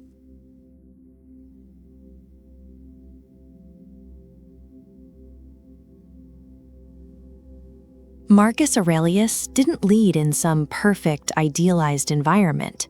He led in Rome, and Rome was a pit of vipers. Senators with hidden agendas, generals with ambitions of their own, advisors who smiled to his face and schemed behind his back. This wasn't a leadership case study in a classroom. This was survival. And here's what makes Marcus Aurelius remarkable. He knew it. He wasn't naive. Not even close. In the opening lines of Book 2 of his Meditations, he writes something that should stop every leader in their tracks. He says, "When you wake up in the morning, tell yourself, the people you deal with today will be meddling, ungrateful, arrogant, dishonest, jealous, and surly." That's not pessimism, that's preparation. He's saying, go in with your eyes open. Know who you're dealing with. Don't be surprised when people act like people. And that right there, that's one of the most underrated leadership skills in history.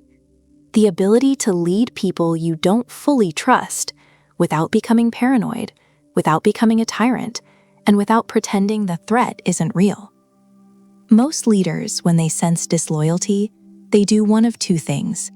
They either ignore it, hoping it'll go away, or they overreact, purging everyone, tightening control until the whole operation suffocates. Marcus Aurelius did neither. He chose a third path. He stayed grounded in his own principles. He focused on what he could control, his own character, his own judgment, his own actions, not theirs. He argues that you can't force people to be loyal.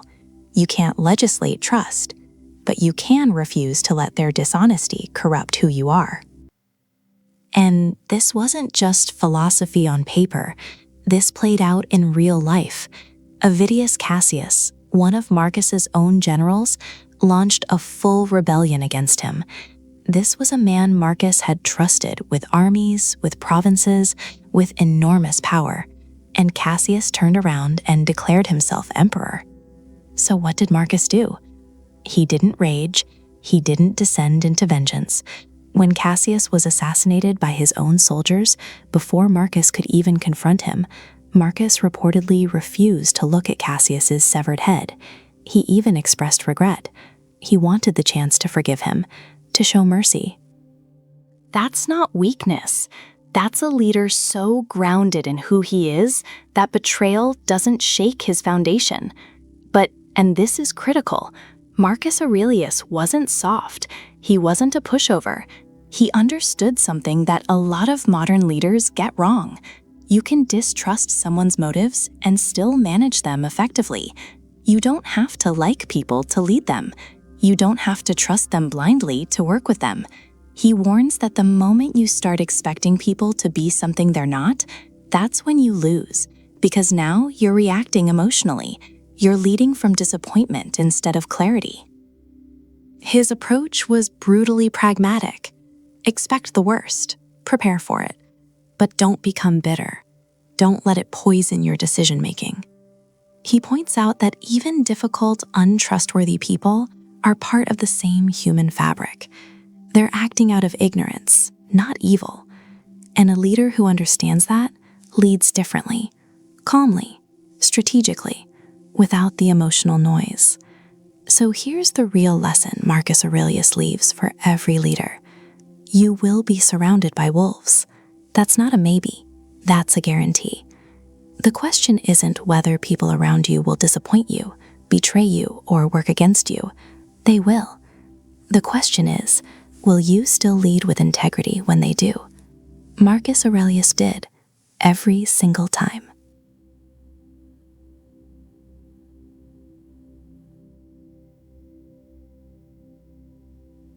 Here's something nobody tells you about leadership.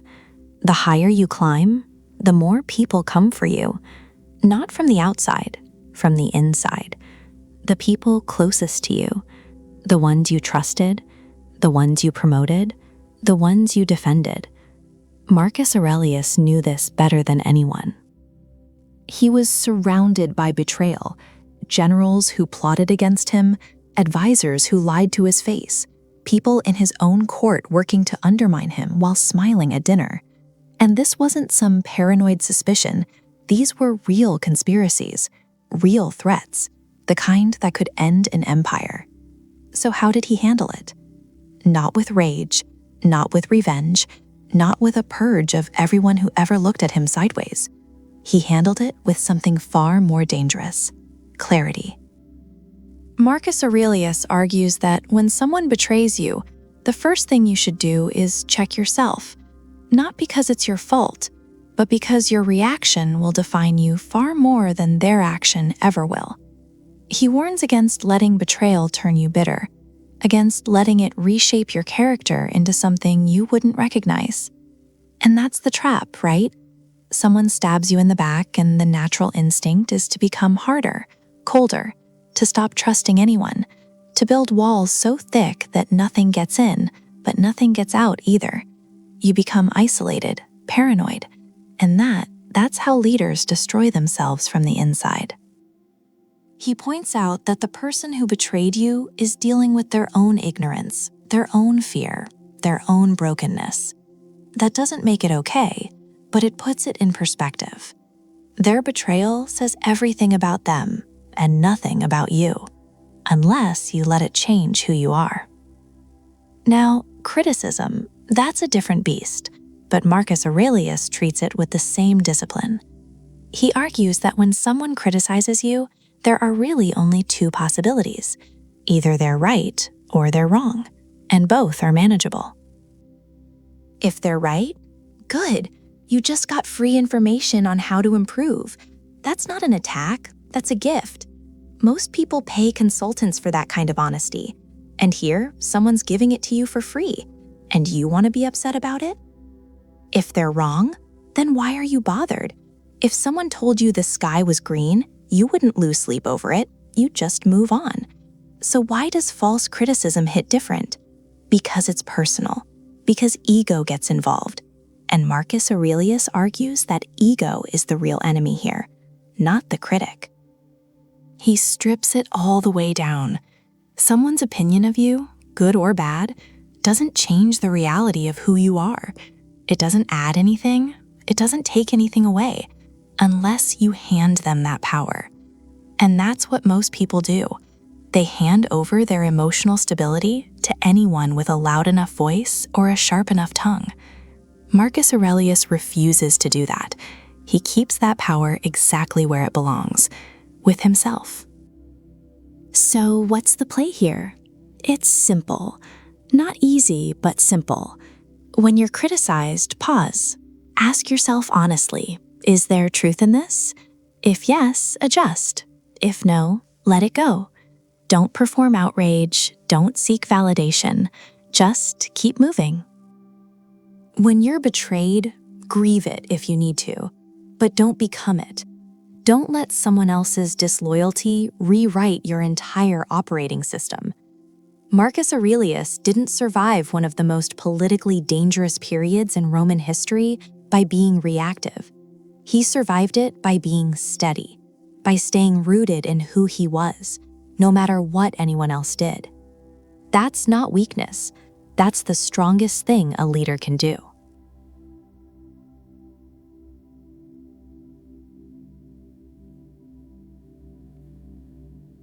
Marcus Aurelius never stopped learning. Never.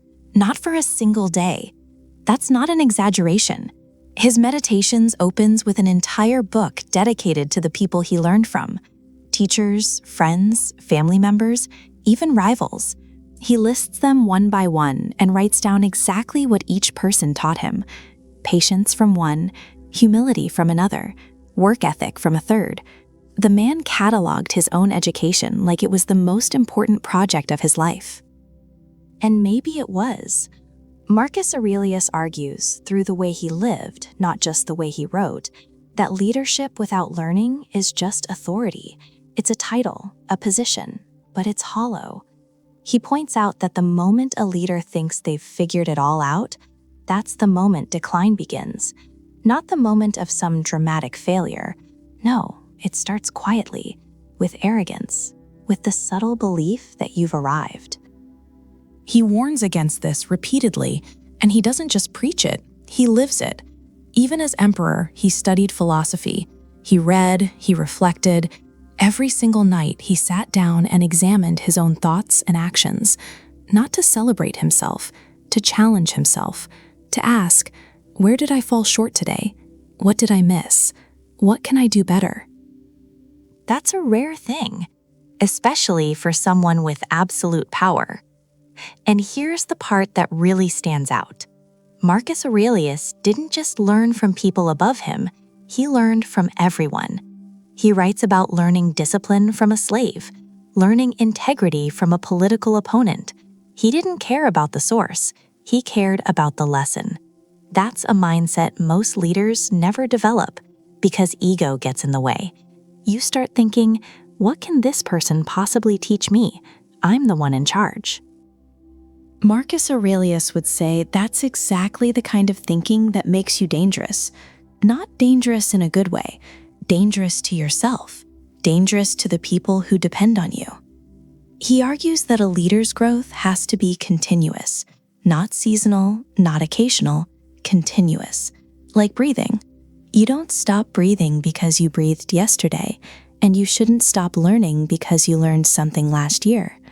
The world changes, people change, challenges evolve. A leader who's running on yesterday's knowledge is already behind. And there's another layer to this. Marcus Aurelius points out that learning keeps your ego in check. When you're constantly reminded of how much you don't know, when you sit with that discomfort, it's hard to become the kind of leader who thinks they're untouchable. Learning is humbling, and humility, he argues, is not a weakness in leadership, it's a safeguard. So, what does this look like in practice? It looks like asking questions instead of always giving answers. It looks like seeking feedback even when you don't want to hear it. It looks like reading, reflecting, and being honest about your gaps. Not performing intelligence, actually pursuing it. Marcus Aurelius wasn't a genius because he was born brilliant. He was wise because he committed to the process of becoming wise, day after day, year after year, even when he didn't have to, especially when he didn't have to. And that's the real lesson here. The best leaders don't act like they know everything. They act like they haven't learned enough. Because in Marcus Aurelius's view, the moment you stop being a student, you stop being a leader worth following.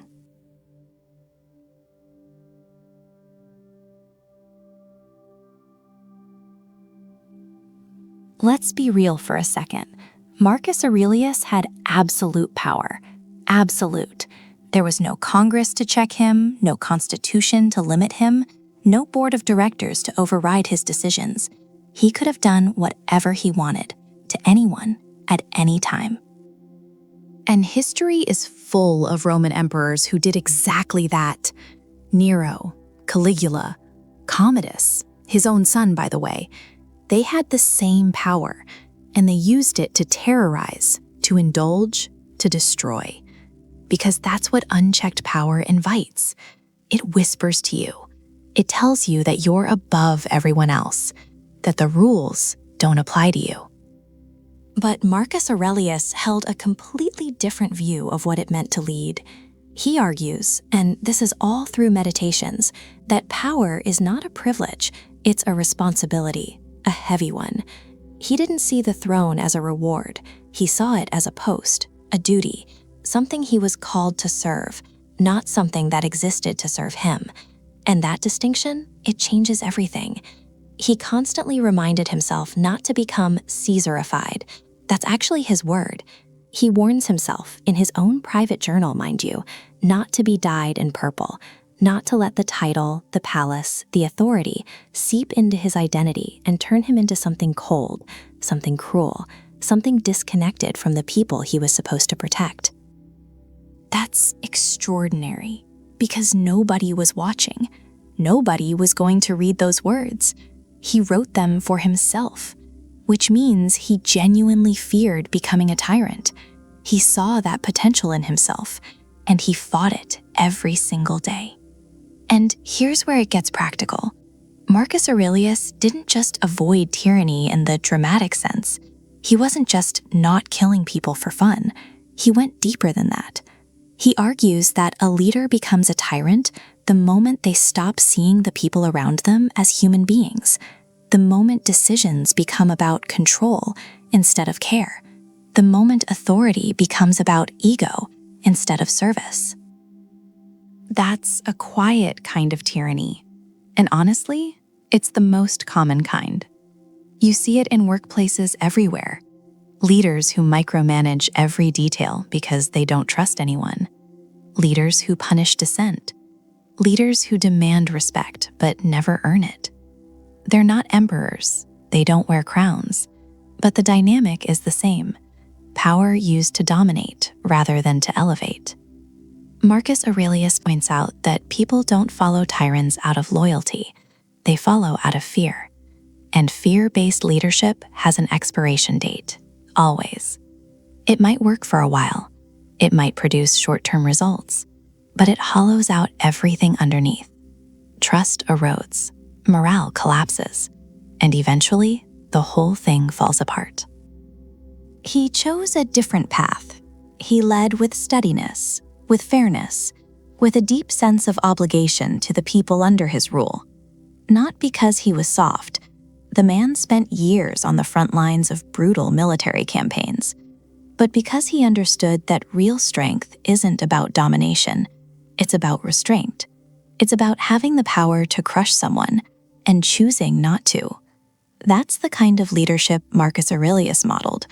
Not loud, not flashy, not built on fear, built on principle. And the lesson here is painfully simple. Anyone can lead with force. It takes nothing. No character, no discipline, no wisdom. But leading without becoming a tyrant, especially when no one can stop you, that takes everything.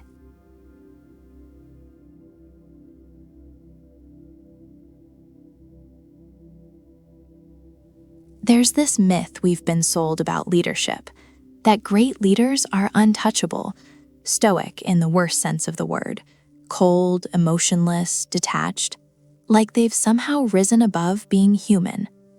Marcus Aurelius destroys that myth. Because here's the thing, he felt everything: grief, frustration, doubt, fear. He buried multiple children. He dealt with betrayal from people he trusted. He fought wars he didn't want to fight. He carried the weight of an empire while his own body was failing him. And he never pretended otherwise. In Meditations, Marcus Aurelius doesn't write like a man who's conquered his emotions. He writes like a man who's wrestling with them every single day. He argues with himself, he coaches himself, he reminds himself over and over to stay the course. And that repetition, that's not a sign of mastery, that's a sign of struggle. And that's what makes him extraordinary. Not that he didn't feel pain, but that he led through it. He points out something critical, that people don't connect with perfection, they connect with honesty. A leader who pretends to have it all figured out creates distance, but a leader who's honest about the weight he carries, that creates loyalty, deep, unshakable loyalty. Marcus Aurelius was surrounded by loss. Historians believe he lost as many as 8 or 9 of his 13 children. Let that sit for a second. Most of us can't even comprehend that kind of grief. And he didn't have the luxury of falling apart. He had an empire to run, wars to manage, decisions that affected millions. But he didn't suppress it either. He writes about it. He processes it. He acknowledges the pain, and then he gets back to work.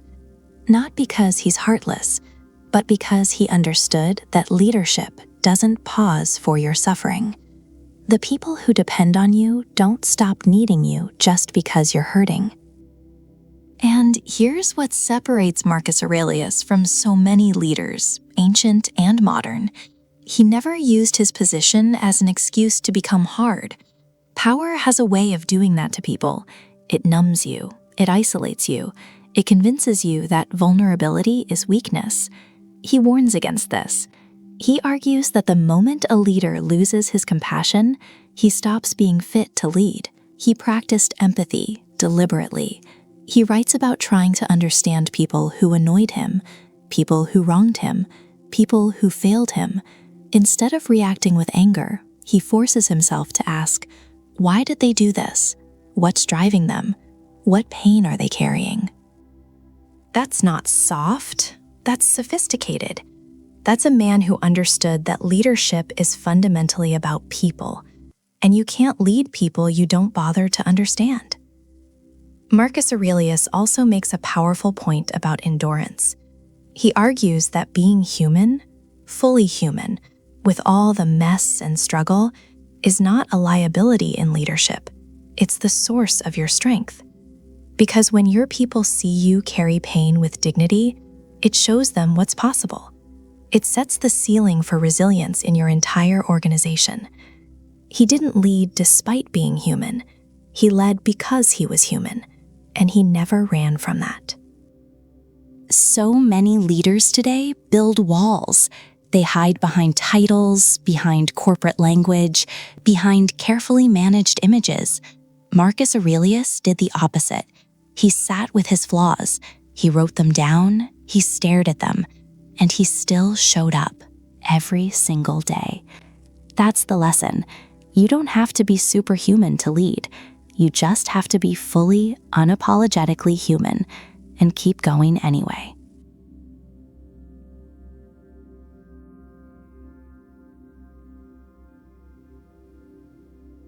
There's a reason historians call them the 5 good emperors: Nerva, Trajan, Hadrian, Antoninus Pius, and Marcus Aurelius.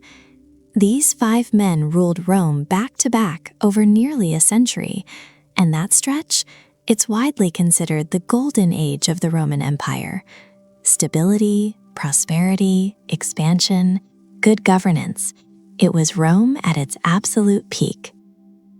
And Marcus Aurelius was the last one standing in that line. Think about what that means for a second.